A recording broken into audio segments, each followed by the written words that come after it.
सुल्तान Nureddin जंगी दमिश्क के हुक्मरान मुजीर अल-दीन की कमजोरियों की वजह से यरूशलेम के नसरानी बादशाह बाल्डोन के हौसले वाकई बेहद बढ़ गए थे। उसके पास अभी तक यूरोप के सलीबी रजाकार जमा हो रहे थे।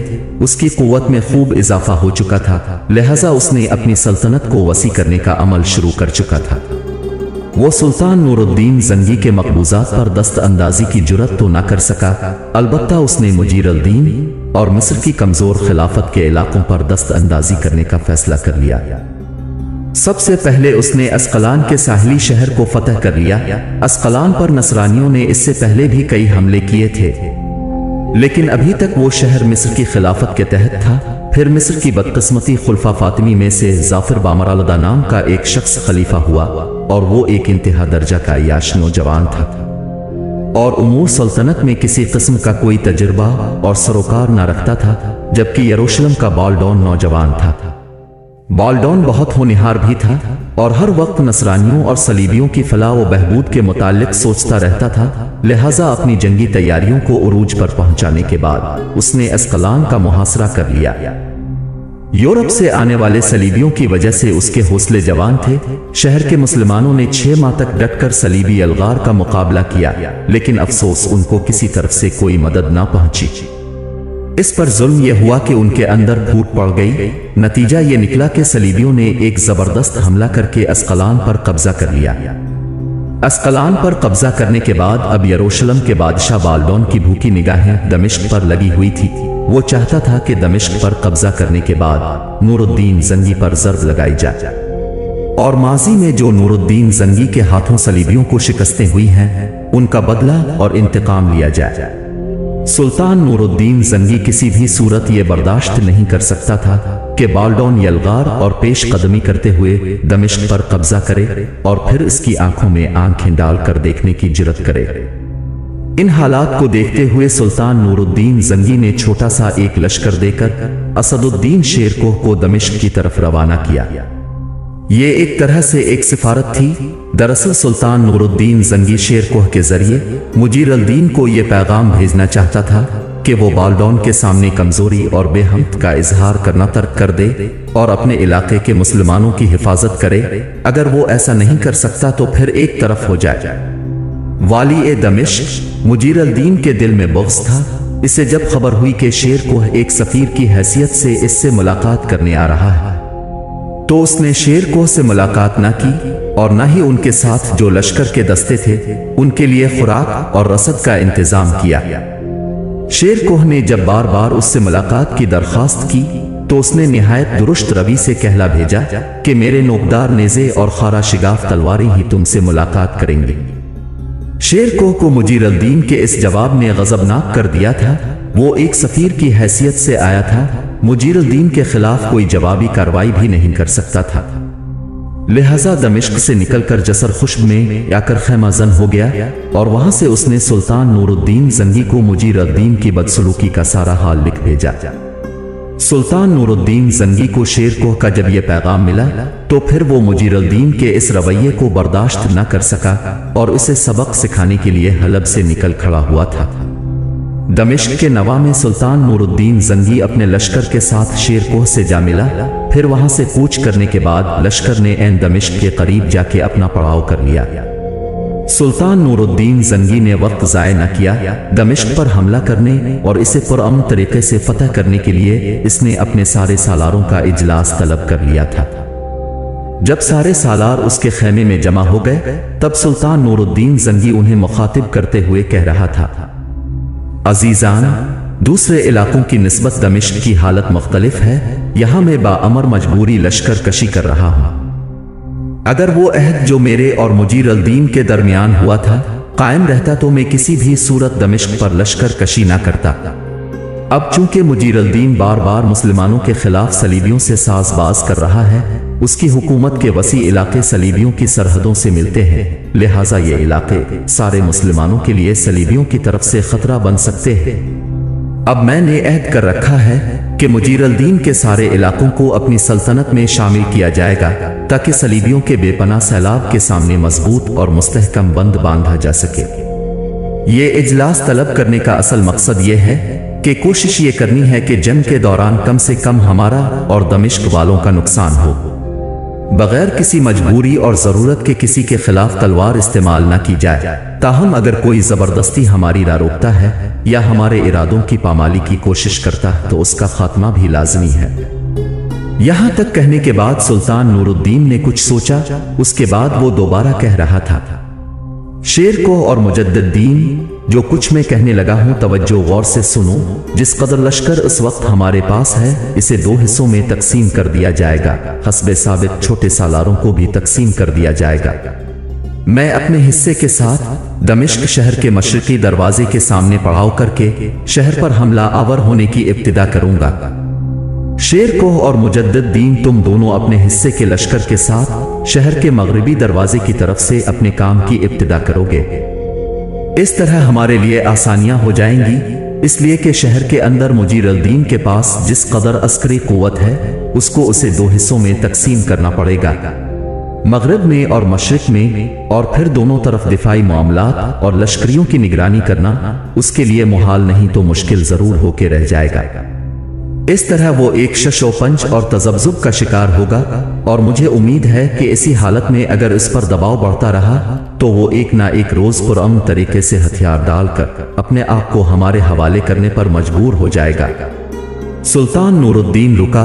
उसके बाद अपनी गुफ्तगू का सिलसिला जारी रखते हुए वो फिर कह रहा था, शेर को और मुजद्दिद तुम दोनों खुसूसियत के साथ उन बातों का ख्याल रखना कि जब दमिश्क शहर हमारे हाथों फतह हो जाए तो किसी की जानो माल को नुकसान नहीं पहुंचाया जाएगा। हमारे लश्कर में से कोई भी लश्करी किसी के घर में दाखिल नहीं होगा।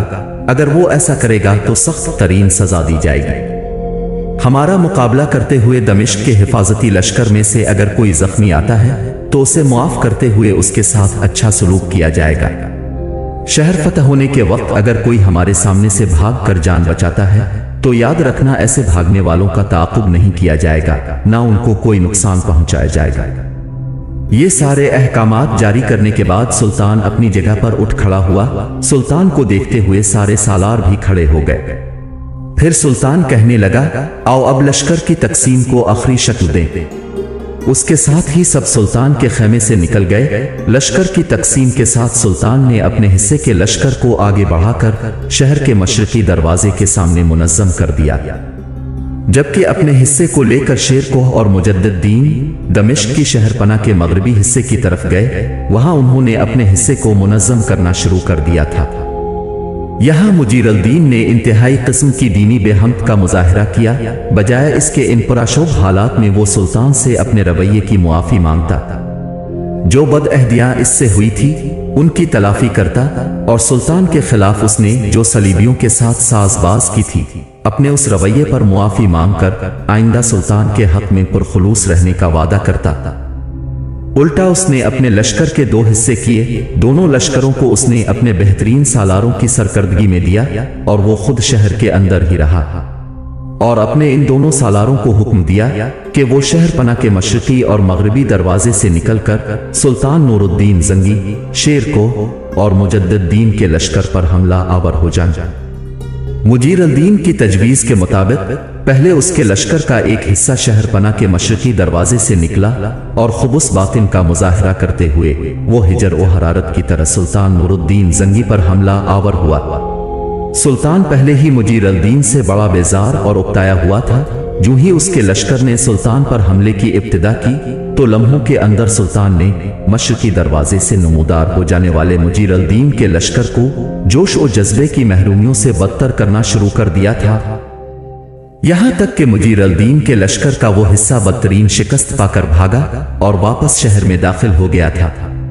उस वक्त मुजीरुद्दीन के लश्कर का दूसरा हिस्सा शहरपना के मगरिबी दरवाजे से निकला। फिर शेर को और मुजद्दिद पर हमला आवर हुआ। शेर को और मुजद्दिद ने भी सुल्तान ही की तरह अपने रद्द अमल का इजहार किया और वो हैबतनाक यलगार की तरह उन पर टूट पड़े थे। मुजीरुद्दीन के लश्कर का यह हिस्सा भी शेर को और मुजद्दिद के हमलों के दबाव को बर्दाश्त न कर सका। लम्हों के अंदर शेर को और मुजद्दिद ने इस लश्कर की हालत भी बेमंजिल बुलबुलों सी बनानी शुरू कर दी थी। यहां तक कि मुजीरुद्दीन की बदकिस्मती कि उसके लश्कर का वो हिस्सा भी शिकस्त उठाकर शहर में महसूर हो गया। एक तरफ से सुल्तान नूरुद्दीन ने खुद और दूसरी तरफ से शेर को और मुजद्दिद-दीन ने दमिश्क पर ताबड़तोड़ हमले करने शुरू कर दिए थे। मुजीर-अल-दीन के लश्कर के दोनों हिस्से जब भागकर शहरपना के अंदर चले गए, तब सुल्तान नूरुद्दीन जंगी शेर को और मुजद्दिद-दीन अपने लश्करियों को लेकर बिल्कुल शहरपना के नीचे पहुंच गए। मुजीर-अल-दीन के हुक्म पर फसील के ऊपर उसके जो लश्करी थे उन्होंने आग बरसाना शुरू कर दी और चाहते थे कि सुल्तान नूरुद्दीन और उसके लश्करी पीछे हट जाएं। मौरखीन लिखते हैं कि एक दिन और एक रात ऐसी ही कैफियत तारी रही। आखिर फैसला करने के बाद सुल्तान नूरुद्दीन जंगी की तरफ से शहर पर फैसला कुन हमला करते हुए फसील के एक हिस्से को तोड़ दिया गया। फसील का टूटना था कि सुल्तान नूरुद्दीन जंगी शेर को और मुजद्दिद-दीन अपने लश्कर के साथ किसी बेरोक सैलाब की तरह शहर में दाखिल हुए। दमिश्क के लश्करी पहले ही बददिल हो रहे थे, लिहाजा उन्होंने फौरन हथियार डालकर अमान तलब करनी शुरू कर दी। सुल्तान नूरुद्दीन ने अहले दमिश्क के लिए आम माफी का ऐलान कर दिया और देखते ही देखते शहरपना पर सुल्तान का परचम लहराने लगा था। गैर जिम्मेदार मुजीर-अल-दीन ने जब देखा कि शहरपना पर सुल्तान नूरुद्दीन जंगी का परचम लहरा चुका है और शहर को सुल्तान ने फतह कर लिया है, तब वो जाके किले में पना गुज़ीन हो गया। मुजीर-अल-दीन इतना गैर जिम्मेदार था कि शिकस्त उठाने के बाद भी इसने जिम्मेदारी का मुजाहिरा न किया और सुल्तान की खिदमत में हाजिर न हुआ, बल्कि किले में महसूर होकर बचने की कोशिश की। इस तरह वो समझता था कि शायद किले में सुल्तान से महफूज हो जाएगा, लेकिन जब सुल्तान ने किला पर अपना दबाव बढ़ाते हुए हमले शुरू किए, तब मुजीर-अल-दीन को यकीन हो गया कि सुल्तान लम्हों के अंदर किला को भी फतह करके पामाल कर देगा। लिहाजा आने वाली सूरत हाल से बचने के लिए किले का दरवाजा खोलकर वो निकला और अपने आप को सुल्तान के लश्कर के हवाले कर दिया। सुल्तान पूरे शहर को फतह कर चुका था, किले पर भी अब सुल्तान का कब्जा हो गया था। यूं एक तरह से मुजीर-अल-दीन की सारी सल्तनत सुल्तान नूरुद्दीन के तसल्लुत में आ गई थी। सुल्तान के लश्करियों ने मुजीर-अल-दीन को पकड़कर सुल्तान के सामने पेश कर दिया। उस वक्त सुल्तान किले के पास शेर को, मुजद्दिद-दीन और दूसरे सालारों के साथ बैठा शर के मुताल्लिक अहकामात जारी कर रहा था कि मुजीर-अल-दीन को सुल्तान के सामने पेश किया गया। मुजीर-अल-दीन को देखते ही सुल्तान नूरुद्दीन जंगी ने उस पर एक तेज निगाह डाली, जिस पर मुजीर-अल-दीन की हालत ऐसी हो गई थी जैसे भौचाल के झटकों में समंदर कांप लरज गया हो। फिर सुल्तान नूरुद्दीन ने तंगी और गुस्से का इजहार करते हुए मुजीर-अल-दीन को मुखातिब किया। मुजीर-अल-दीन, तुम एक इंतहाई गैर जिम्मेदार और मिल्लत के कमतर फर्द साबित हुए हो। तुम्हारे जैसे लोगों का आगाज भी अच्छा पासबान साबित ना हुआ तो मिंबर की सरबलंदी और मस्जिदों के वकार का एक कामयाब मुहाफिज भी ना बन सका। बस तू अपने हिसार जात के शर्क व गर्ब के संगम में औहाम के अंगारे लिए फिरता रहा। जालिम, एक अच्छा और इंसाफ पसंद मुसलमान हुक्मरान तो काली खामोशियों में अपने लोगों की हिफाजत करने वाला साबित होता है, लेकिन तू अपनी मिल्लत, अपनी कौम के लिए तालाब का गंदा पानी और वहशतों का आसिफ साबित हुआ। यहां तक कहने के बाद सुल्तान थोड़ी देर रुका, फिर इसी अंदाज में मुजीर-अल-दीन को मुखातिब करते हुए कह रहा था, मुजीर-अल-दीन, एक हुक्मरान की हैसियत से तेरी अक्ल पर पर्दे कैसे लग गए? तेरे किरदार की रगों में तप्श क्यों खत्म हो गई? तू क्यों किसी गुमराह सूरत गिर की तरह अपने मुकद्दर से जंग करता रहा और इंसानियत के महजर के लिए अपने रब की रजामंदी के वसीले का ख्वाह ना हुआ? सुल्तान यहां तक कहने के बाद थोड़ी देर के लिए खामोश रहा, गौर से मुजीर-अल-दीन को देखता रहा और मुजीर-अल-दीन को दोबारा मुखातिब किया। अब देख, अपनी हालत पर निगाह कर, तू कुछ नहीं बोलता, तेरी जबान पत्थर की सी हो चुकी है, तू हिजर की सिया रात की तरह अपनी सोचों में गुम है, अपनी गैर जिम्मेदारी पर मातम कर रहा है। मुजीर-अल-दीन में अगर चाहता तो तुझे जंग आलूद आईना जानकर तोड़ सकता था, लेकिन किसी से इंतकाम लेना तख्लीक का एजाज नहीं, मुआफ कर देना ही बेहतरीन अमल साबित होगा। तूने सलीबियों के साथ मिलकर मुसलमानों के खिलाफ साजबाज की, तुमसे 2 बार अहद लिया गया, लेकिन तुमने बदअहदी की। मैं तेरे लिए कोई बड़ी सजा भी तजवीज नहीं करता, इसलिए कि तेरे अमाल की और जजा का फैसला मेरा रब करेगा, लेकिन मैं फिर तुझे मुसलमानों को डसने वाला सांप नहीं बनने देना चाहता। अगर इस मौके पर मैं तेरी गर्दन उड़ा देता तो बहुत से लोग खुश होते, इसलिए कि लोग तुझसे बेजार हैं। लेकिन मैं तुझे हमस शहर की तरफ बदर करने के अहकामात जारी करता हूं। साथ ही तुम्हें यह भी तंबी करता हूं कि आने वाले दौर में अगर किसी भी मौके पर मुझे यह खबर मिल गई कि तू अपनी मुस्लिम कौम और मिल्लत के खिलाफ कोई कदम उठा रहा है और जो कुछ तुमने खोया है इसे हासिल करने के लिए सलीबियों से साजबाज कर रहा है, तो याद रखना मैं तेरे जिस्म के एक एक हिस्से को काट कर जानवरों के आगे फेंक दूंगा। बस इससे ज्यादा मैं तुम्हें कुछ नहीं कहना चाहता। इस तरह सुल्तान ने मुजीर अल-दीन को दमिश्क से हमस की तरफ रवाना कर दिया और यूं बोरियन खानदान के नामवर शख्स महतगीन ने जो 52 साल पहले दमिश्क में एक खुद मुख्तार हुकूमत की बुनियाद रखी थी, वो मुजीर अल-दीन की कोता अंदेशी और बेहम की वजह से खत्म हुई और सुल्तान नूरुद्दीन जंगी उसका वारिस बना।